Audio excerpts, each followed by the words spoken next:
gammadan baga gammanne. Ama gammade fakkaata. Hojii mana kitaabaa kana abbummaadhaan hoogganuudhaan yeroo fi humna isaanii aarsaa gochuudhaan nuffii fi dadhabbii tokko malee roobaa aduudhaa hin dadhabne hin beelofne itoo hin jedhin yeroo isaanii hundumaa aarsaa gochuudhaan mana garagadiitti argitan kan haala nama ajaa'ibsiisuun mana kitaabaa kan nuuf godhan gartuu Nahimiyaa baga guyyaa har'aa keessanii baga gammadan isinii jenna. Galateeffannuu fi dabala Yesuusiif dabala galateeffadha. Egaa sirna eebba mana kitaabaa kana eebbisiisuudhaaf waltajjii kana kan dursaa jiru ibsaa itti aansaa fi akkasumas ani Dirribii Shifarraa isinii wajjin kan turru ta'a. Amma xumura sagantaa keenyaatti akka nu waliin turtan gamanumaan isin gaafanna. Kanatti aansuudhaan banamuu mana kitaabaa kana kan nuuf ifoomsanii fi ergaa baga gammadanii kan nuuf dabarsan kabajamoo barsiisaa Tasgaraa Baqqalee gara waltajjiitti nafeeraa achii as gara kanatti naafeera.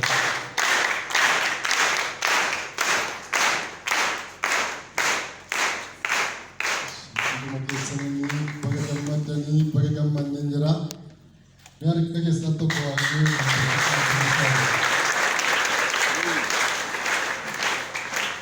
Biar macam kamna.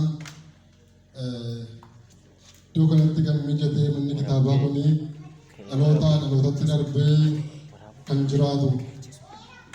Tari lepas ada kanjuru. Rumah sering turun dengan buatan. Walakaman ni, jalakaman. Garu meni kitab aku ni. Darbee alootatti darba galanni waaqayyoof haa ta'u.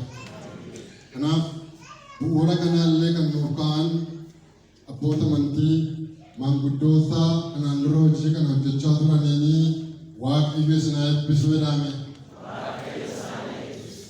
Keessumatti iddoo kanallee kan hin jirre obboleessa tokkotu mataa ogeessa naanna'aa ture erga kaleessa yaada mana kitaabaa kanallee kaka'umsa guddaa godhee yeroo sana qoree dargaggootaa keessa hojjechaa kan ture obboleessa keenya addunyaa mana baankii keessaa kan hojjetaa ture idduma inni jirutti waaqayyo si haa eebbisu naa jedhaani.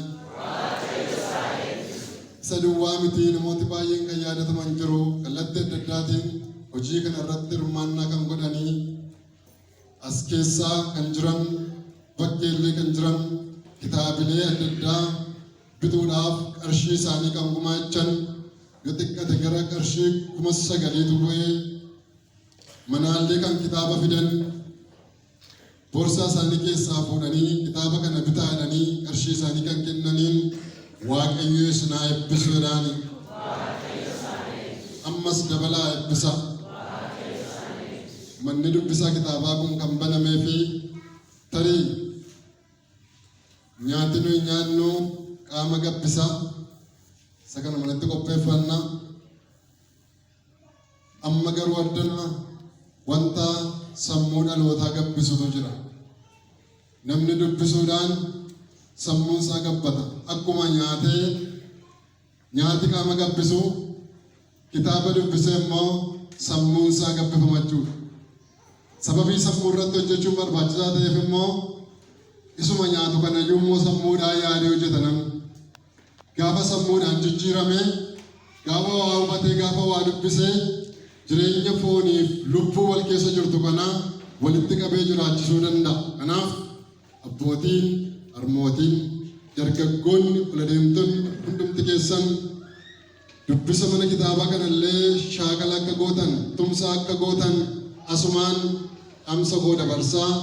Yeroo kanaa manni kitaabaa kuni amma jalqabee hojii kana akka itti fufuu fi karaa lufa fayyeeraadhaa sirna gabaabaa sirna eebbaa kan akka isaan dhufanii hawwataniif kabajaan isaan gaafadhaa harka keessa hin naasmadhaa.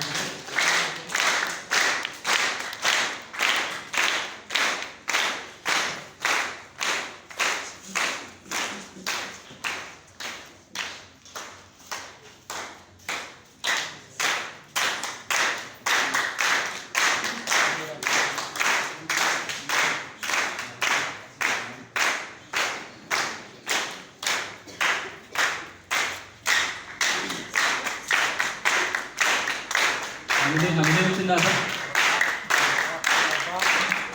Maqaa Waaqayyoo Ilmaa, maqaa Waaqayyoo Afur Qulqulluu Sadan Waaqa tokkooti. Manni kitaabaa waldaa Beetel akkana Yesuus sabasabbuu guyyaa irraa banamuu isaa maqaa sagantummaa Waaqayyootiin nan ibsa. Hojiirraa guyyaa irraatti kaasee akka oolu aboo waldaa kiristaanaa alaatti baneera.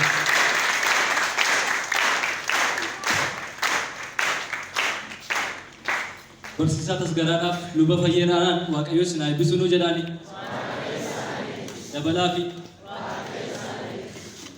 Amma immoo hojii tola ooltummaatiin hojii guddaa hojjetaa kan turanii fi kan jiran gartuun Shaaloom tapha gabaabaa yeroo itti nu dhiyeessan ta'a. Amma isaan qophii isaanii xumuranitti yeroo itti walaloo dhageenyu ta'a. Dargaggoo Ifaa Tafarii gara waltajjiitti kabajaan